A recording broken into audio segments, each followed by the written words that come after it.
so y'all can hear me? I can hear me. Good, thanks. You will notice as I speak, I have kind of a funny accent. So I was born in New Orleans, Louisiana.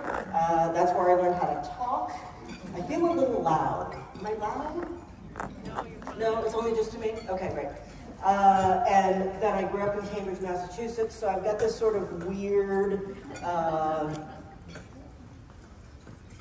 amalgamation of things when I speak. So what we're going to talk about today is conflict. Who loves conflict? 1, 2, and a half. Like most of us, we don't love conflict. And I love the way that today has been put together. Because what Donna was talking about this morning, what Lisa and Lori were talking about this late morning, it all sort of flows together really well. And so when we think about conflict, I want us, like when you start thinking about that word, I want you to pull out your phones. Come on, I can see you. Pull out your phones. Yeah, y'all are not so much with the participation, but we're gonna change that right now. So everybody pull out your phone, and I want you to go to menti.com, MENTI.com, or you can take a picture of this. Hopefully the QR code's gonna work. Yeah, is it working? Is it taking you to the right thing? Love it when technology works for us.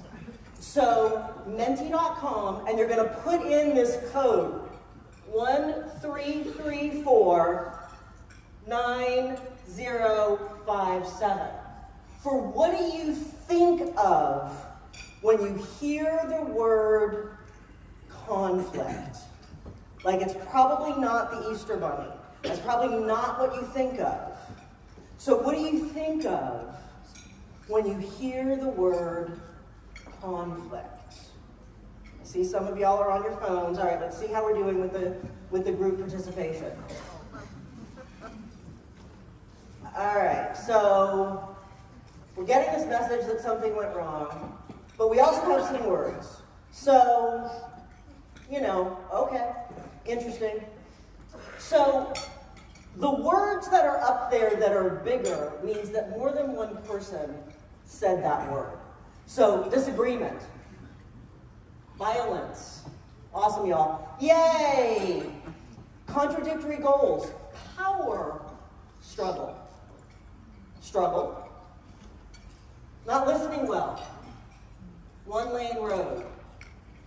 Who else has a word that you wanted to get up here, but maybe because something went wrong or the connection got lost, it's not coming up? Does anybody have a word that you want to add when you think about conflict? Yes? Miscommunication. Opportunity. Ooh, I love it. Thank you. Crucial conversations. Crucial conversations. Restorative. Oh, I love it. Thank you. Yes, ma'am. Engaging. See, there's some not so negative words on this side of the room. Are y'all with the bad words over here? Yeah. All right, you're my people. So, actually, while we're on that topic for just a second. So, eyes forward, pretend like we're in kindergarten. Okay? And it'll become very clear in a second why I want your eyes forward. So, I spent almost a decade working in the commercial trash recycling, reduce, reuse, recycle world.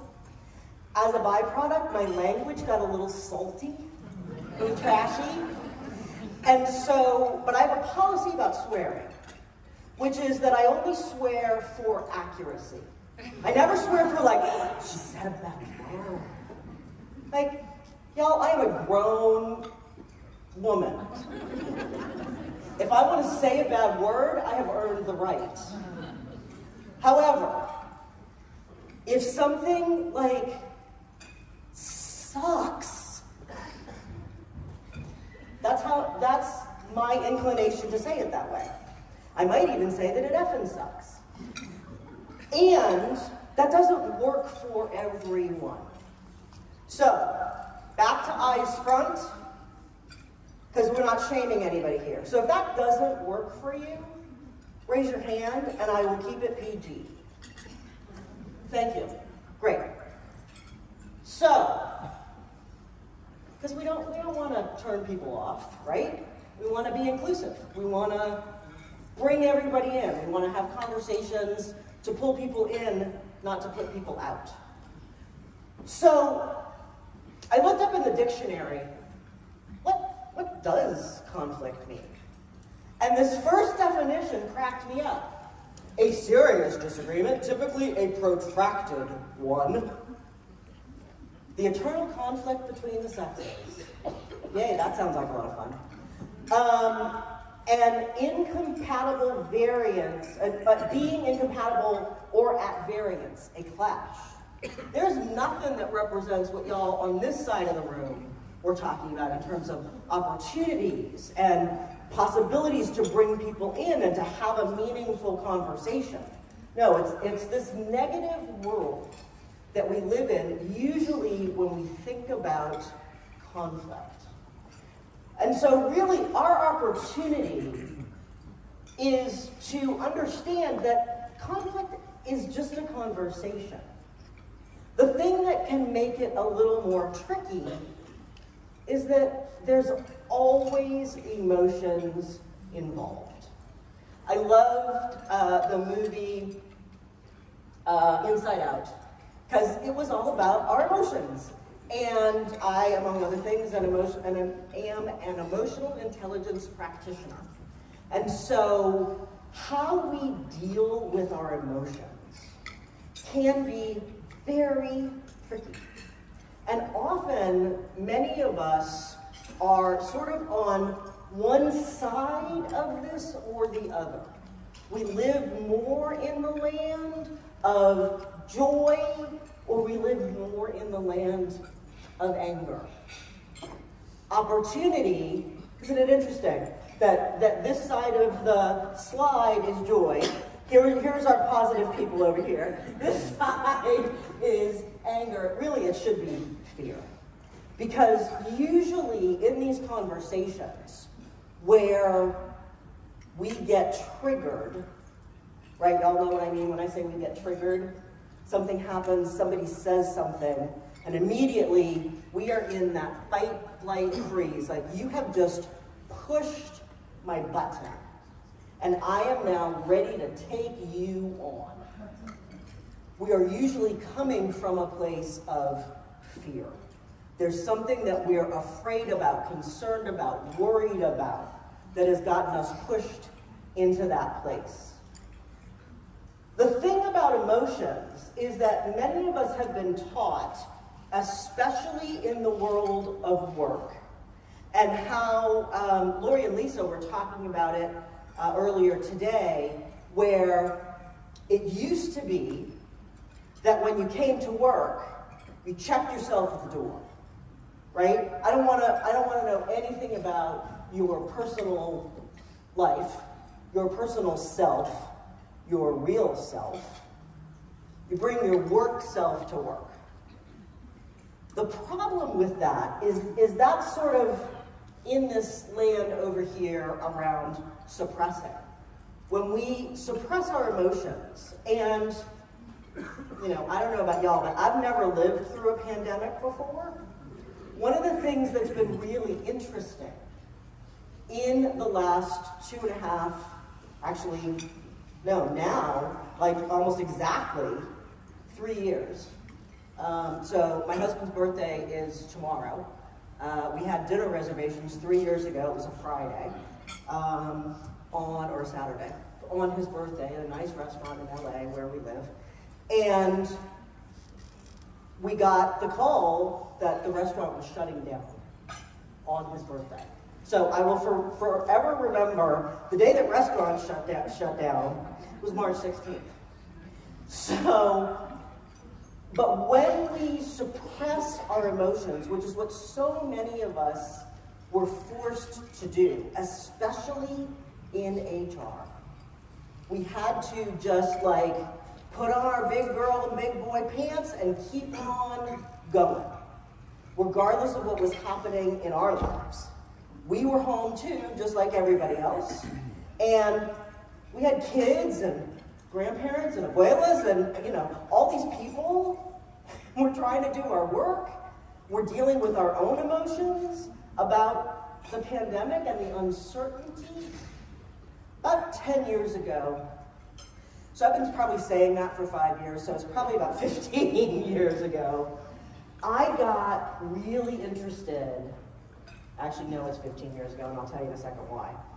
I got really interested in this mechanism inside of our heads called our brain, and how it helps us and how it does not help us so much sometimes.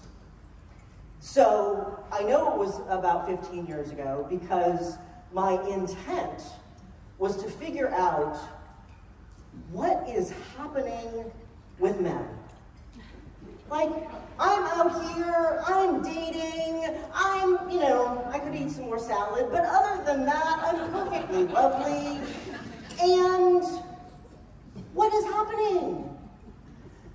And it suddenly occurred to me, like, I wonder if their brains are different. Because some of the things that men think and do, a woman would never think or do. And so I thought, what's going on here? And it turns out that their brains are actually different. Our brains are different. And so the things that a man does is just because his programming is different from a woman's programming. It's like, huh, cool, okay.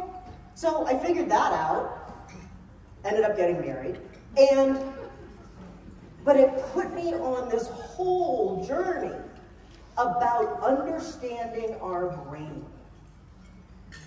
The biggest thing that our brain is wired for is, am I safe? What about now? Now? Am I safe now? What about now? Now? Now? How about now? It's the reason that we will pick a fight with somebody and get exactly what we don't want because our brain cannot stand the uncertainty of, well, what's going to happen now. There's all kinds of other interesting things that happen.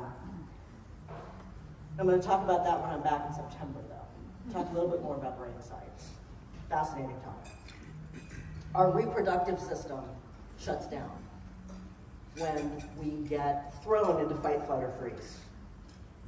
It's part of the reason, I believe, that so many families are struggling with reproduction issues, because we are under so much stress all the time.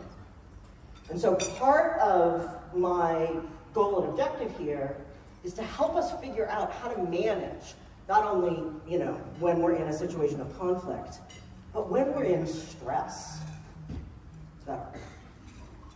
Because we're all in stress all the time. So the reality is that when we force our emotions in, when we force them down, what happens is the cost is our health. It's our mental health.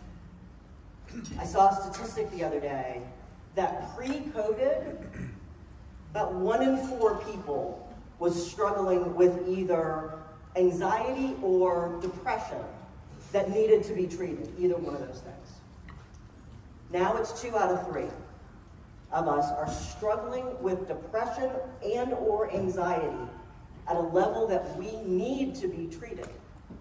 It also takes most people 11 years between realizing there's a mental health problem and doing something about it. One of the many campaigns I am on is to help us change the conversation about our mental health. Like, it's a machine that's up there, this and this, and sometimes they get hurt. Sometimes they get broken, sometimes our chemicals get off, and we need help. I had my knee, I blew out my knee skiing when I was 25, and then I had the whole thing replaced when I was 50. have no problem telling anybody that. I'll tell you that all day long. What I'm not going to tell you is that I've been on antidepressants for 8 years. It's actually part of how, because I figured out along the way, I had a chemical imbalance. I needed help to be me. And I'd gone through a situation that actually we're going to talk about in September. So, the other thing that we do, if we don't push our emotions in, is we spill our emotions out onto everybody else. The impact there is our reputation. We get termed not nice words that I'm not going to say. Actually, men just get usually termed, they might be aggressive. They might just be a hard boss. Women get called names. It's one of the other campaigns I'm on. We need to knock that off. The reality is that we can't do anything about our feelings. We used to have this idea, just like we had the idea we needed to check ourselves at the door before we came into work. I had a boss who, on the side of his door, there was this huge sign, big circle with a line through it that said drama, no drama zone. We did community outreach for a utility company. It was drama all the time. And any time that we needed to run anything by him was because something was going on.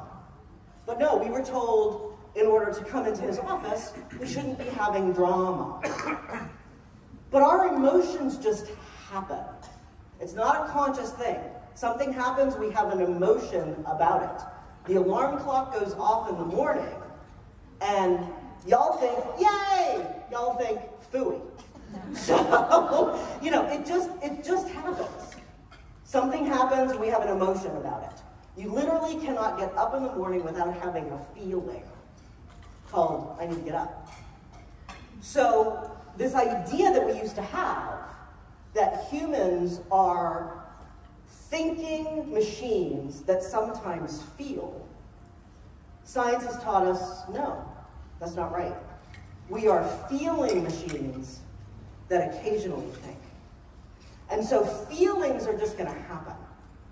Our opportunity is to figure out how to ride the wave. Choose which ones to surf so that we can make a decision about it. And I love what Donna was talking about this morning. You know, we get these emotions, and then Lisa and Lori were talking about, let's go back to the basics. So, you know, this is from probably when we were in kindergarten. But it's as true now as it was then. The things that we get to do when we are in conflict, which might be a great opportunity, it also might be a really stressful, difficult situation, is we get to remember that it's never okay to hurt anybody else. Part of the way I do work, as well as Lori and Lisa, in the space of diversity, equity, inclusion, and belonging, which is how I put those words together. And I say, my rights end where your rights begin. And so it is never okay for me to say anything or do anything that is going to impede you. That's going to impede your ability to be your most awesome self.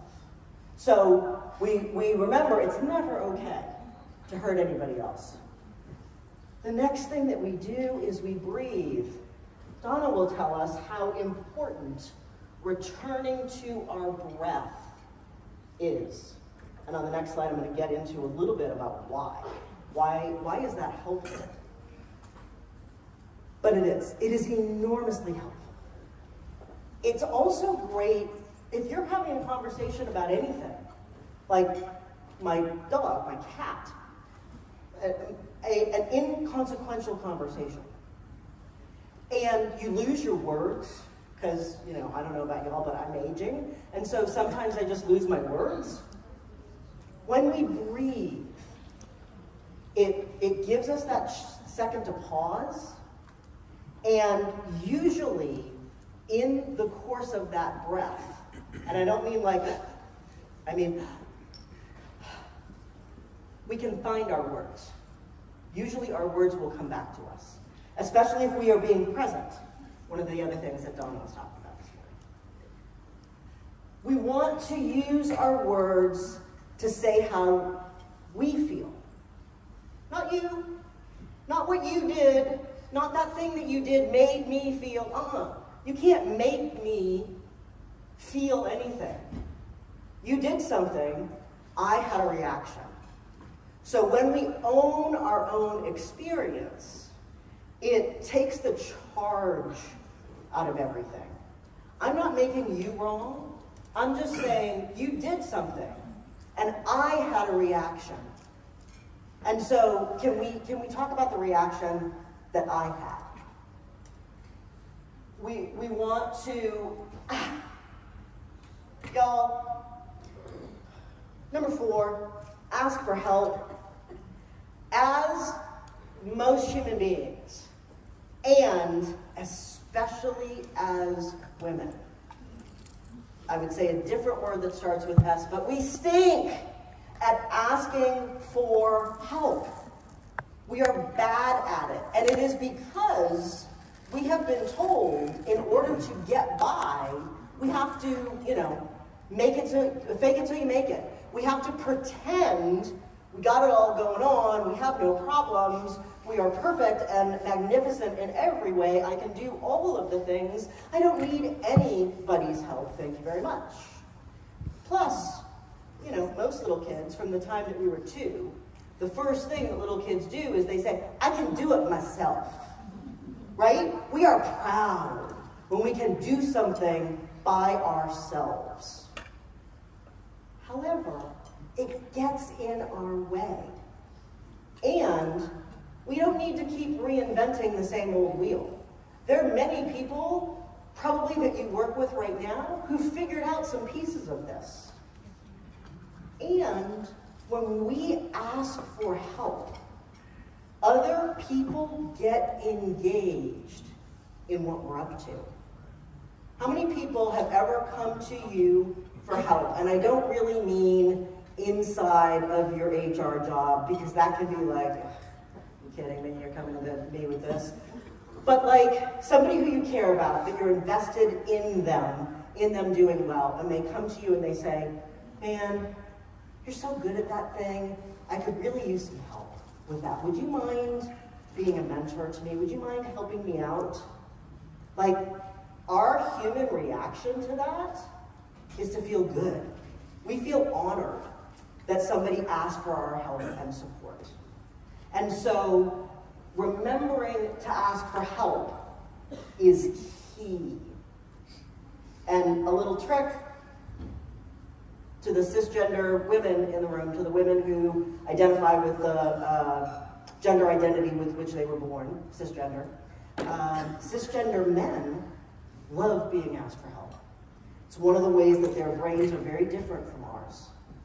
And it's one of the reasons why sometimes when you're talking to a man, he will immediately try to move into solving the problem. They're like, I don't want you to solve my damn problem, I want you to just listen to me. They're not wired that way. It's very hard for them to just listen and not try and solve the problem. Which can be one of the great things for us as women to understand. Oh, when I go and I talk to this gentleman over here, he's gonna wanna solve my problem. So if I don't wanna solve my problem, I need to set him up for success. I need to say, I need to tell you about this thing. I don't want you to solve it, I just want you to listen. Can you do that for me? Because then he can say yes or he can say no. We ask questions all the time and we don't actually want a response. That's one of our opportunities, is to knock that off. If you're going to ask somebody a question, be willing to take on what their answer is. Can you help me with this? And then you wait. Yes, no, maybe. I need more information. Great. 5 is very much like 2. We need time sometimes in these situations, especially if our emotions have gotten involved. We need time to calm down. It may be the time between an inhale and an exhale. It may actually be, I need us to take a break in this conversation. Can we come back in 45 minutes? Can we come back tomorrow? Can we come back at the end of the day? Can we go out for a beverage after work? We get to set that boundary, just like that brilliant woman today when Lori and Lisa were doing the questions, and she modeled for us what it looks like to have a boundary, which was brilliant. I saw her from the back, so whoever you are awesome. We get to say, I need a minute.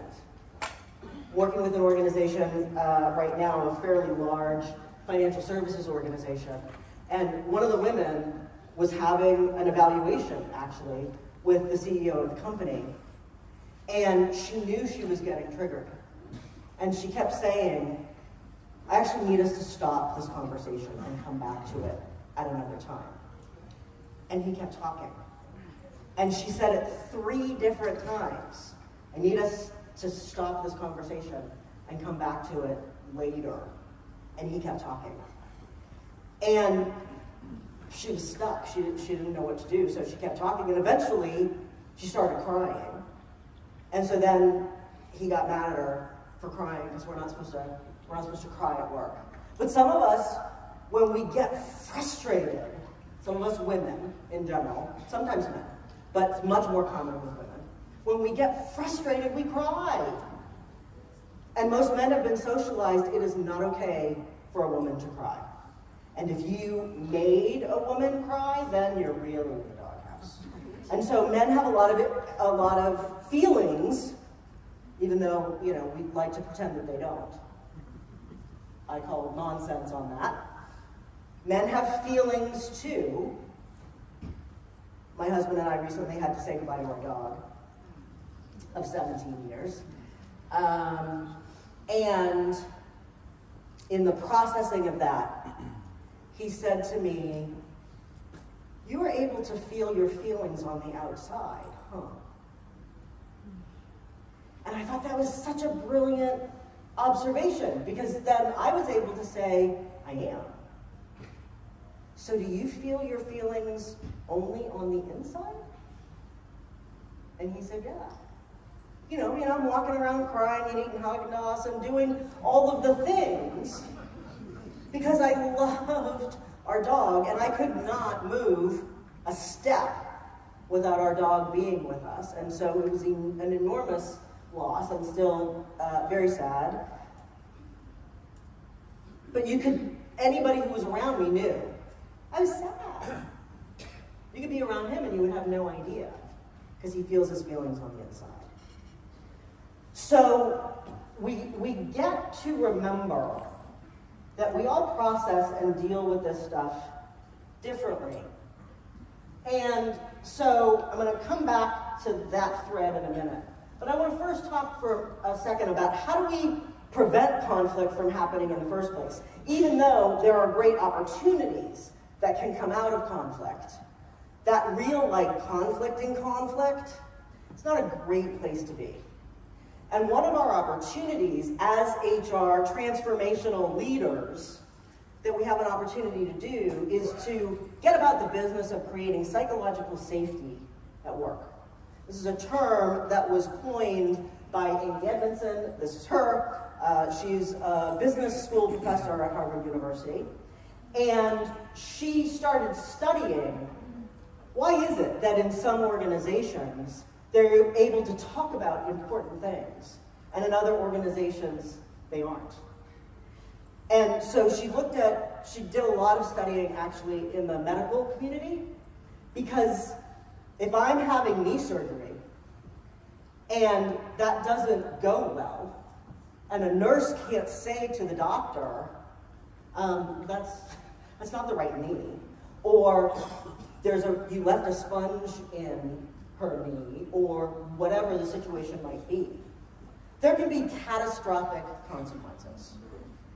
And they realized, because of the hierarchy in the medical community and the way that doctors often think about themselves, themselves that the hierarchy was set up so that nurses could not say to a doctor, "You left a sponge in there," because she would both get yelled at and fired.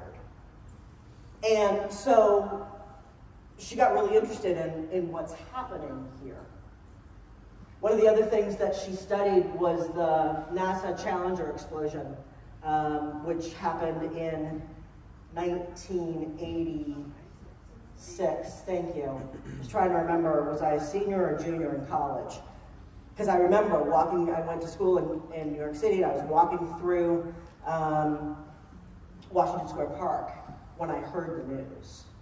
And what happened was NASA had a rocket that was going off into space. Sally Ride, who was a school teacher, was aboard that rocket. She was one of the first non-astronauts ever to go into space. And the rocket exploded. And it exploded because these O-rings failed. And many of the engineers at NASA knew that those O-rings were going to fail at cold temperatures. Well, I am not a rocket scientist, but I do know it's cold in space. So they knew that something catastrophic well could happen, but they could not speak up about it because of the organizational culture that used to exist at NASA. And so catastrophic things can happen when we don't feel safe to tell the truth at work.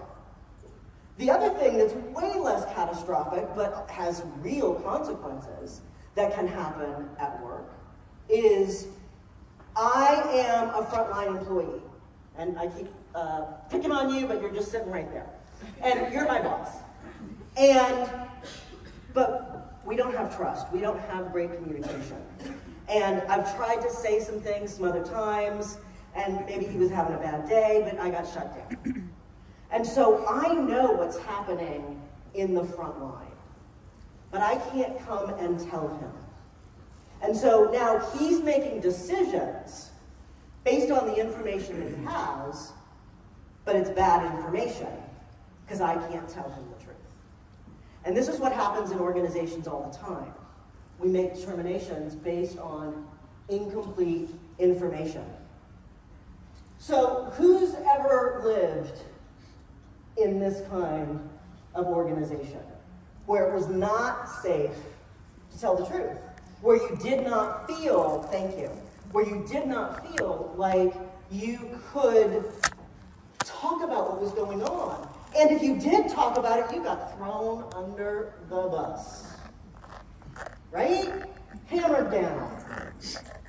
Versus this kind of an organization. And isn't it interesting again? This kind of organization, this side of the room over here, the optimistic side of the room today, where we can learn from our mistakes. Part of the condition of being human is we make mistakes. I once made a horrible mistake at work. It was a teeny little mistake. I forgot about a deadline. The problem was there was $30 million on the line. When I remembered that deadline, 9:30 Monday morning, literally I thought I was going to be sick. And everything in my body said, I have to figure out how to cover this up somehow. Like, I gotta pretend, I gotta fake an email, right? Because we go down that rabbit hole. That's that fight, flight, freeze. That was flight. Oh, I gotta cover this up. And then my brain came back and I realized, yeah, that's not who I am. So I walked to my boss's office, which literally was about that far. It felt like it took me 24 hours to get over there. And I walked in and I said, boss, I have made a terrible mistake. And I told him what I did. I told him how sorry I was. I told him I was completely freaking out and had no idea what to do next. And he could have fired me. $30 million mistake. Like, how many people ever get to make a $30 million mistake? But because of the way that I walked in and I owned it, he got right into my little rickety boat with me and started helping me paddle to find a solution. And that's what happens when we have psychological safety. When we can say, I screwed this up. I don't know what to do. In the end, it was all okay. But I was 100% sure I was going to get fired. We've talked a lot over the course of our 2 sessions this morning about listening. The reality is human beings don't listen well. There's something called, I think it's called the American Journal of Listening. Like, who knew? So, but they study how bad we all are at listening. And part of the problem is we've collapsed the idea of hearing and listening. So, if we are not hearing impaired, hearing just happens. You are hearing me speak, you're hearing my foot stamp on the floor. Hearing just happens. Listening is a skill that we get to pay attention to. And if we have an opportunity to move a conflict into the space of possibility, into the space of creativity, into the space of meaningful conversations, we've got to listen. And the reality is that when we listen, it does all of these things. So we were talking about the importance of feeling like you belong in an organization. I got an email last night from the folks at Gallup, who are coming out with a new book in May, about this sea change that we have all been through, about what the impact of COVID is on the world of work, and why there's so many challenges getting people to decide to come back to the office. The reality is many of them are not. And one of the things that is remarkably different, so I had mentioned I was 50 and my knee was replaced. So I am 58. How are we doing on time? We have, yeah. Oh, great. So I'm now 58. When I was coming up in the world of work, my parents, who were born in the late 1930s and early 1940s, they taught me, shut up, keep your head down, be happy you have a job, don't ever quit your job if you don't have a new job lined up. And so the world of work, that's what it was like. It's command and control, do what your boss says. You might be micromanaged, you might be bullied, it might be horrible.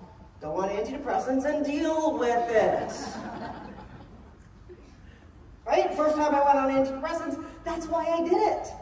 Because I had a boss who made me feel like crap all the time. Even though I actually knew I was doing a great job. This was before the $30 million mess up.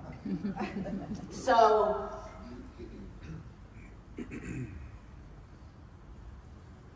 I totally forgot what I was talking about there.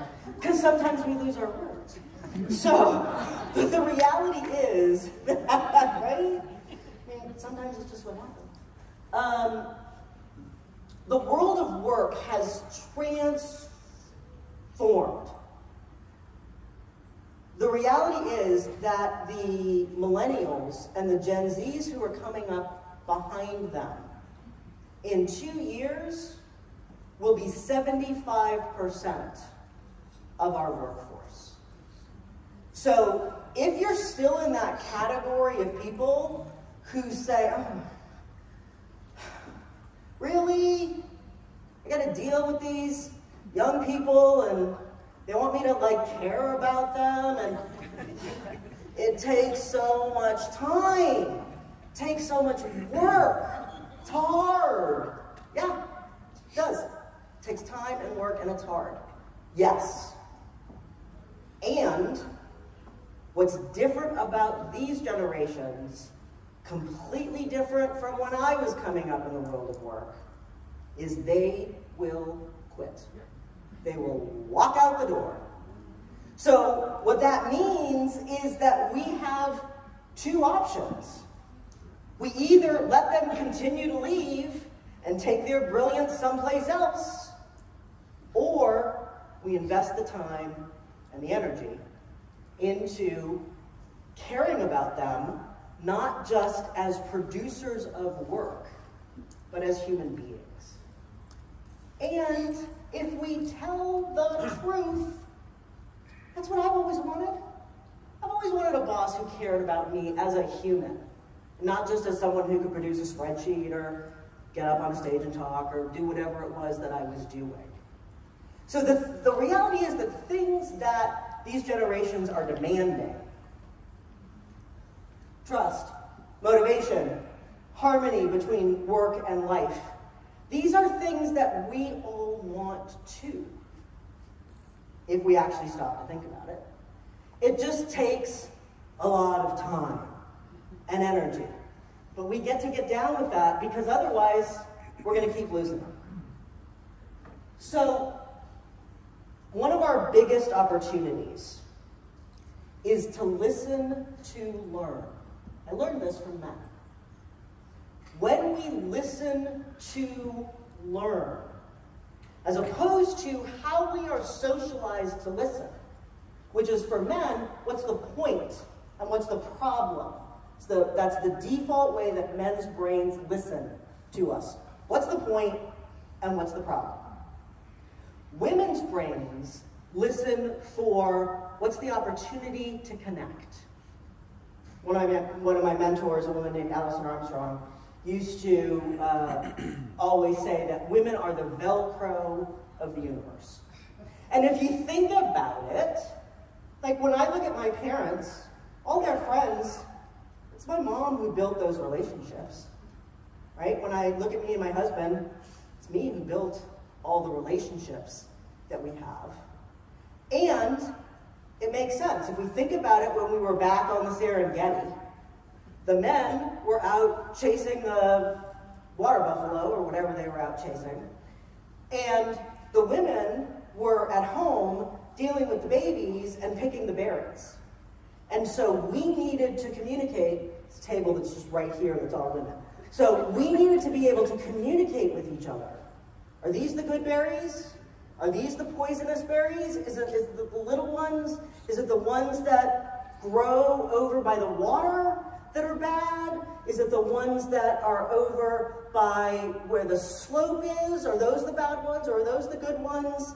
And so it's part of why women are wired to give all the details, all the information.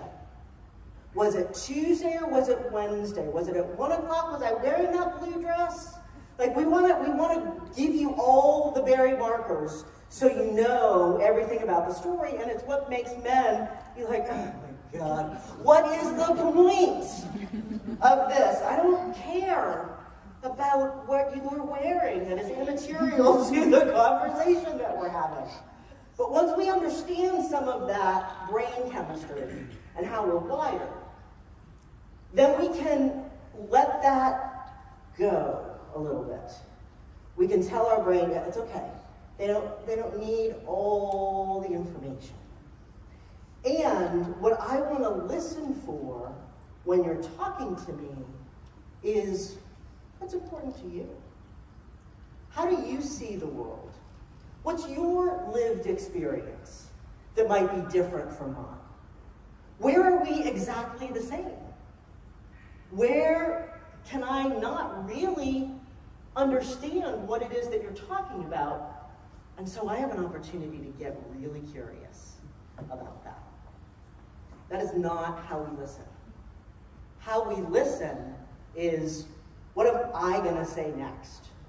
What is my point going to be in the next thing that I say? What do I think about what she's saying? You're all doing it right now. What do I think about what she's saying? Do I agree? Do I not agree? right? That's how we listen. So we have an opportunity to learn to listen differently. What do you care about? What's important to you? What are the things that might be a whole new way of seeing the world that I had never considered?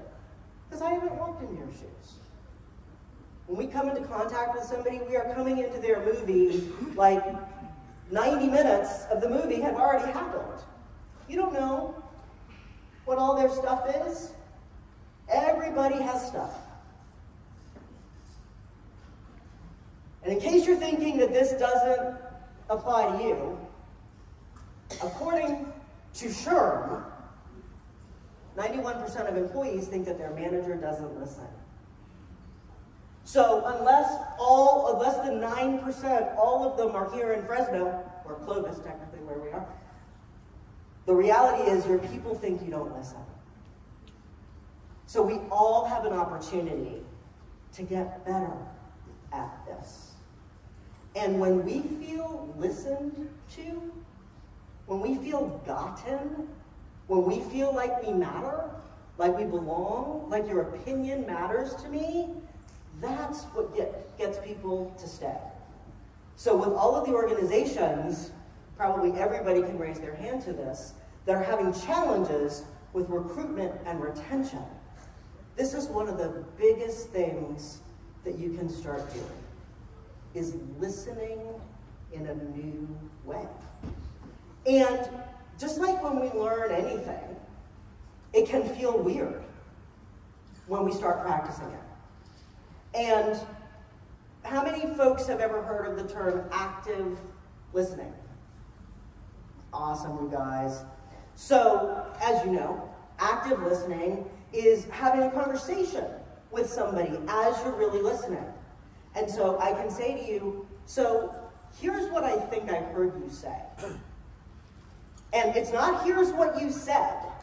It's here's what I think I heard you say. Did I get it right? And then they have an opportunity to say, no, you actually missed 95% of what I was trying to tell you. Or, yes, you got it totally right. Probably never. But like you missed this one little thing. And so then we get to engage with people about our listening. And, you know, you can use any sentence that works for you. And when we start practicing it, what I think I heard you say was, did I get it? Did I pick up what you're putting down? Like, you can find the words that work well for you. Our opportunity is to practice. And as humans, as adult humans, we don't want to practice. But just like working with our Millennial and Gen Z folks, we get to. We get to practice this. Because if we don't, we're going to lose our people. So when we find ourselves in conflict, this is part of how we want to start working through it. And I know some people are taking pictures. I'd also be happy to send out the slide deck. In a minute, there's going to be how you can get in touch with me. So I'd be happy to send you the slide deck if you're interested. So what we want to look at is what happened? What were you thinking and feeling at that time that that thing happened? What was good and bad about that experience? There's opportunity in breakdown for breakthrough. So what was going on? What's the opportunity to shift that? How can you make sense of this situation? What could you have done different? Maybe nothing, probably something. And then if it happens again, what can you do about it differently in the future? Part of what the challenge is with that kind of a scenario is that often when these things happen, we get thrown into our amygdala, our limbic system. That's our fight, flight, freeze. That's the survival center here. That is the most ancient part of our brain. That part of our brain got formed before we had the ability to speak. And so it's the reason that sometimes if we're in a heightened situation, we lose our words. It's the reason that one of the things that happens when we are in that situation is, I don't know about you, but my husband and I are having dinner, and something comes up and he pushes one of my buttons, I'm done eating. I can no longer eat. I feel sick. And like, I like food, so that's not the problem. I can no longer eat. What's physiologically happened in my body, and it happens in your bodies too, is our digestive system gets shut down. Because back on the Serengeti, when something happened, when a tiger came, the only thing I needed to do was run faster than you. Right? Tiger can have him. I don't need to digest food.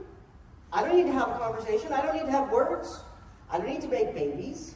So all of these things in our bodies literally shut down when we get thrown into our amygdala. Everybody put your hand up. Oh, look at y'all. Thank you. So, yeah, that's all. No. So, make a fist, and then put your thumb in front of it. This is a rudimentary version of your brain. So this part, you can put your hands down, thank you. This part is the thinking part here. This is where all of our higher thinking happens. It's all in here. This is our amygdala. It is about in terms of ratio, it is about a fifth, a fourth of the size of the thinking part of our brain. It's fairly small. But the reason that it goes in front is because it has veto power. It has the ability to shut everything else down. And it's the reason why when we get triggered, like we've left the building. We're gone. The thing that is amazing is that breath brings us back. And the reason that it works is because our brain knows if I'm breathing, which is usually some version of how we're breathing when we're under stress or in a fight, there's a problem. There is a tiger, because our brain does not know it is 2023. As far as our brain knows, we are all still on the Serengeti, or that part of our brain. So if I'm breathing shallow and fast, my brain says, there's a problem. We're going to need to run or hide.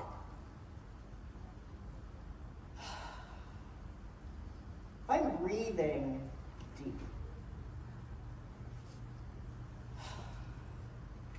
my brain knows, oh, there's no tiger. Because you can't breathe like that and run at the same time. So just taking that deep breath, good job, good job. Taking that deep breath, I saw you. It returns us to our ability to actually think. So breathe, my friends, and listen. And sometimes what we want to listen for is what's actually inside. We want to listen for what's your experience. We want to listen for how did that occur to you?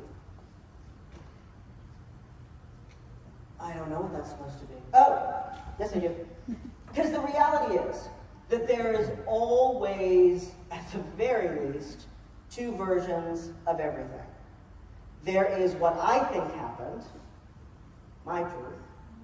There is what you think happened, your truth. And then there's the issue of perspective. Because one is seeing a 6 and one is seeing a 9, They're both totally right, but they're seeing it from a different angle, a different lens. Lived experience can work for us in this exact same way. What occurs to me as an insult occur to somebody else as absolutely nothing because of my lived experience. We want to also remember that all of us are beings in process. We are constantly in the process of becoming. And so when we remember that, it's not that I like math or I am bad at math, which I still think I am. I'm bad at math. But really I'm not. There are things about math, like I love Excel. It's all math. There's things about math that I love. And there's things about math that I don't love, which is usually when it has nothing to do with me. Because I'm the center of my own universe. If I'm the best friend in the movie of my life, we have a whole other problem. We are all the center of our own universe. And so when we remember that everyone else and us are in the process of becoming, we have an opportunity to hold us over here. And it's interesting. The first time that the graphic has been switched. So we want to keep ourselves as much as we can, and we're gonna slide. Because we're gonna forget. We're gonna say, Mary is such a problem. And Jorge, he's so brilliant. I know. Mary's maybe messed that up, and Jorge maybe is having a really good day. And maybe Jorge's super smart. But sometimes Jorge's gonna mess stuff up. But when we have it that Jorge is brilliant, then he can never do anything wrong, and poor Mary can never do anything right. We also want to keep in mind this idea of self-awareness. 95% of us think that we are super self-aware. Right? I'm totally self-aware. I know exactly what's going on over here. Thank you. The reality is reverse. Only the smart folks who study this, somewhere between 5 and 15% of us are actually self-aware. Right? Wow. Part of that has to do with emotional intelligence.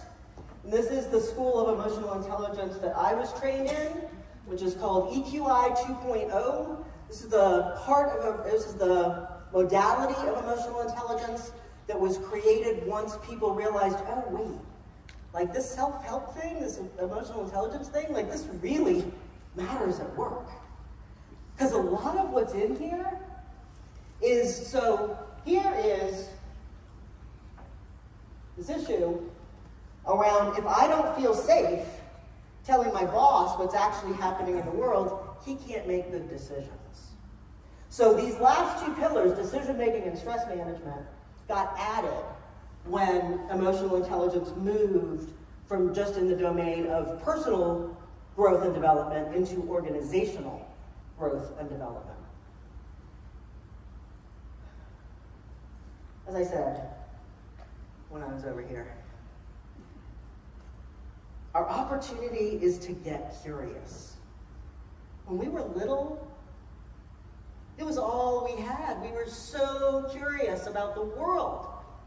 Why is that thing like that? Why is that person like that? I have a goddaughter who is about to graduate from college, which I can't believe. And when she was little, bless her little sweet soul, she used to say to me all the time, Jareen, which is what she called me, Jareen, why are you so fat?